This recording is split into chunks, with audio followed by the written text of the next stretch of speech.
Hi, it's Sean, the Fluency Awesomizer. This is Decoding Multi-Syllabic Words, episode 52. I have 5 words I want to take a look at today. But before we start, I want you to get ready to read this phrase that I've written for you.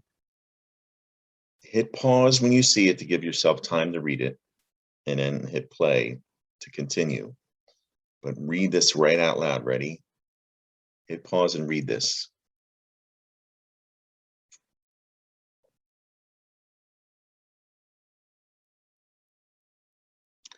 All right, now what's this word?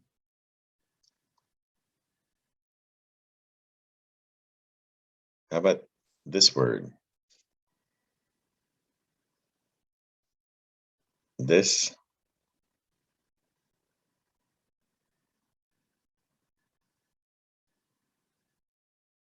This one and the last one.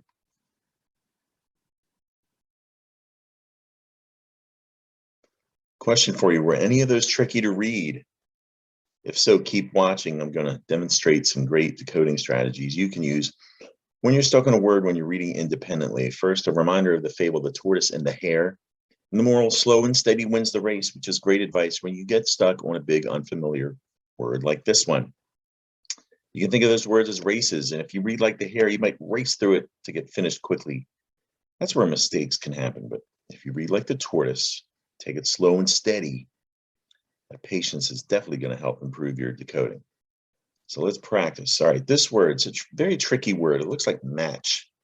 And there's chin, and that would be chine with the silent E. So is that chines? Don't confuse it with Chinese. You would need another E for it to be Chinese. So is it machines? No, this is machines. And it's tricky because machine, the root word, is a French word, machine. And the CH makes an SH sound, doesn't it? Machine. And that INE seems like it should be pronounced machine. That makes the sound een. So it's, you may have even spelled machine like this at some point in the past, or maybe with a U, machine. But it's machine. You need to know it's French in origin. It's a noun. Put an S on the end, and you have the plural noun machines. Machines. Chines. All right, so this word here, another tricky word. There's man. And do you recognize that? S-I-O-N? Especially that I-O vowel pair. What does that do? Maybe it's scion, man scions. No, this is mansions. Root word mansion. That's also a French word mansion. And it originally was the Latin word mansio.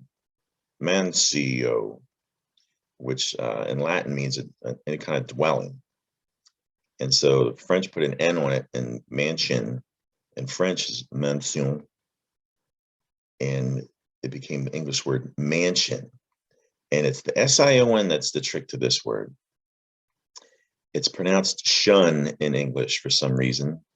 Doesn't look like it's pronounced at all. You may have spelled mansion like this at some point if you ever needed to spell it. So mansion looks very French. You need to know S-I-O-N when you see it. It's a noun. Put an S on the end. You have the plural noun mansions. Mansions, not shuns. This word, there's men. Do you recognize T-I-O-N? This is mentions. Root word mention, that is a verb, originally Latin in origin, mentio. Mentio. Put an N on there. That's another form in Latin, mention. And that's where we got the English word mention. And it's the T-I-O-N that's the trick here. In English, it's pronounced shun. Mention. Not T-I-O-N. That looks like tie-on. Mention. So there's mention. It's a verb. It has to do with talking or communicating. To mention, put an S and you have another form of the verb, mentions.